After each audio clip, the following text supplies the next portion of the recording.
Hi, this is Mark from LongIslandWatch.com, here to talk to you about things that vendors, manufacturers do that sometimes just drive me bananas. Maybe I'm a little guilty of some of them myself, now being a brand owner with Islander, but over the last 20 or so years, these are the things that I see and I'm like, who thought of this idea?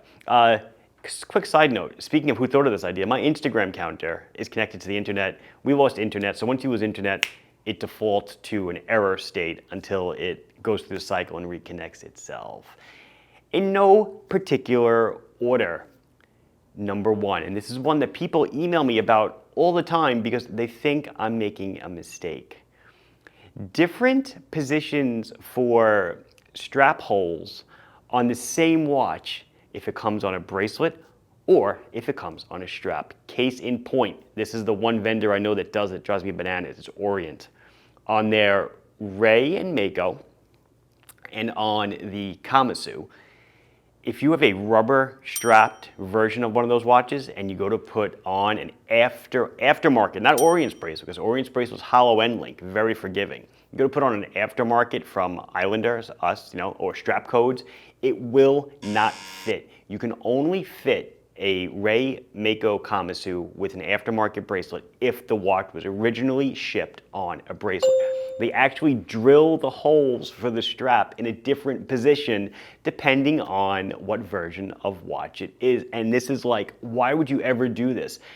And it gets me thinking, years ago, like a dozen years ago or so, I had queried Orient to get Ray and Mako bracelets, the original OEM, because people that wanted a Mako wanted the strap that was the bracelet that was on the Ray, and vice versa, because the Ray has a little decorative polishing to it. And Orient's answer was like, well, why would anybody want to change the bracelet on a watch? So, I guess kind of gets you in the train of thought that they are in. But yeah, so that drives me bananas. There was a watch company I dealt with years ago, Zeno. They made some kind of a diver. How was it called? The air diver? Something like that. Anyway, it actually had both positions of holes drilled. If you used a rubber strap, you used one set of holes. If you used a stainless steel bracelet, it used another set of holes.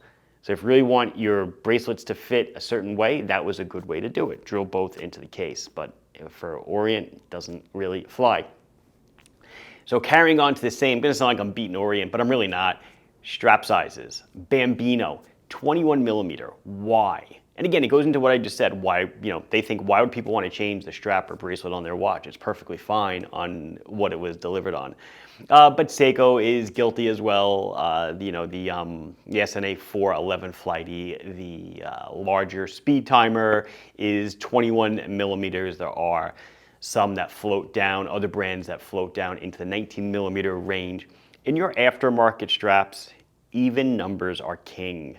18s, not for me so much, I'm a big 20 and 22 guy, but 18s, 20s, 22s, and at times 24s. Those are the real popular aftermarket leather strap, rubber strap, nylon strap sizes. Universal bracelets, same thing, Stibe, Volmer. I made my own curved end bracelet for the Bambino, little commercial, years ago because people kept saying, I wish I had a bracelet for this. So we made a nice little gentle curved end mesh that was 21 millimeter. Works on the Bambino, would work on anything that's 21 millimeter. Okay, so let's beat on Seiko a bit. So people really get on the case of, back in the days of the 007, the chapter ring alignment to the dial. Please, why can't they get it right? Same thing on the Turtle. Why can't they get it right? The Samurai, can you please tell me why they can't do this correctly?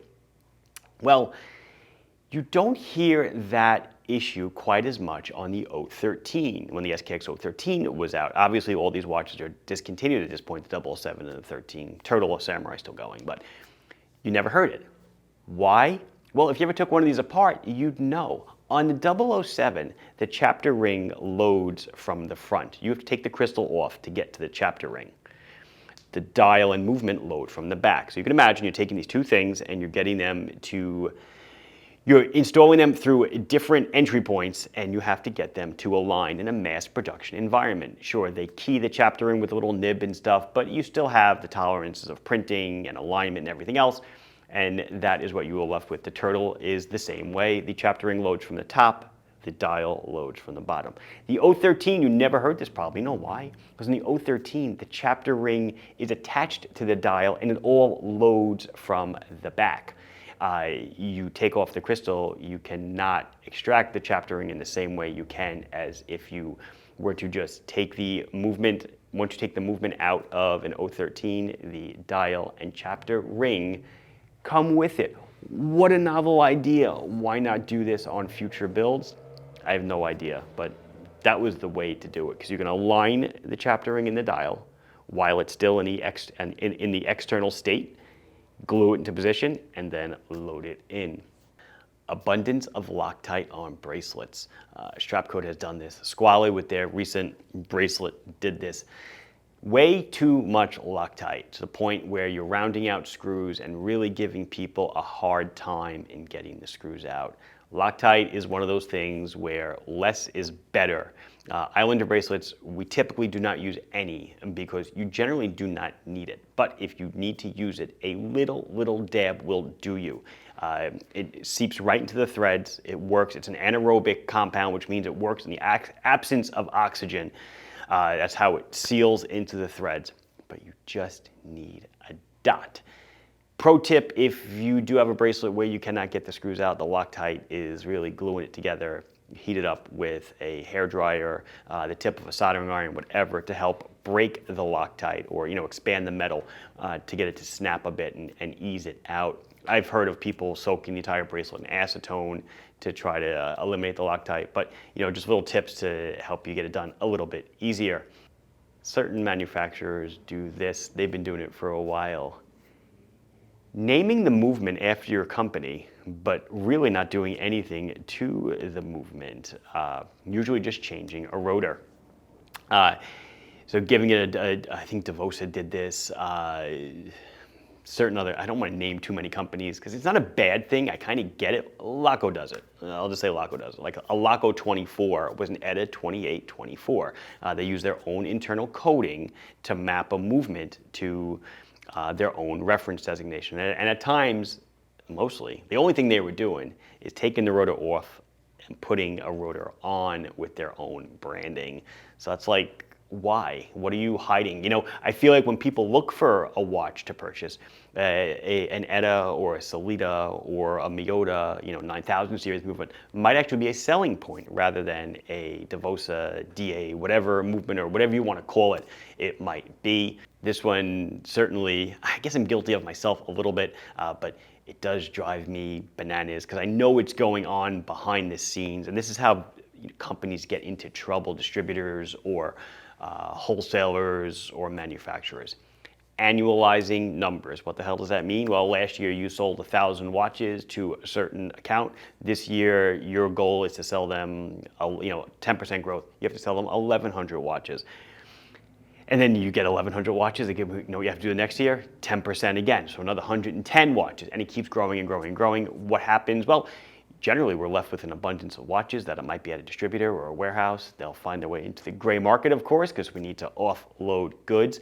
So annualizing stock numbers is something to me that is just super duper annoying. Let growth be organic. Let it just happen. If we shrink one year, let it shrink.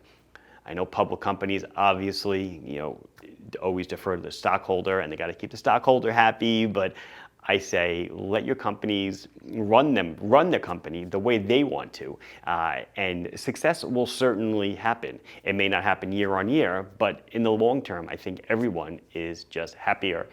And speaking of something that I'm guilty of myself, this is certainly something that I'm learning now.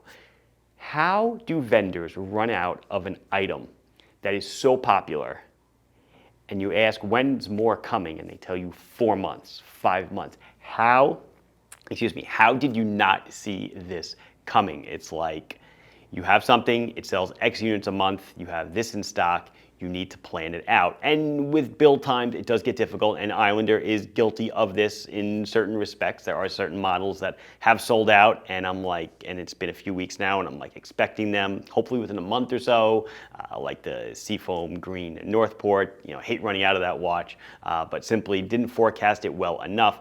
But I do know that I've dealt with companies where I run out of a model, and I'm like, when are more coming? They're like, oh, I didn't put them in production yet, probably 6 months. It's like, oh my goodness, 6 months, what have you been doing? To use a big company that has done that to me in the past, Squale is a perfect example. Polished Ocean Blue, a watch that should never, ever, ever run out of stock because they constantly sell day in, day out. Don't run out of stock, because if you have it, you can sell it. If you don't have it, you cannot sell it. That's about it. Those are some things that over the years have kind of annoy me, tick me off, whatever. We all live and learn and grow, but that's my list as a vendor, not as a consumer. This has been Mark from LongOnWatch.com. Please like the video if you enjoyed it. Subscribe to the channel if you have not done so. What annoys you? Put it down below. Love to read it. Comment. And I'll see you in the next one. Thank you very much. Bye-bye.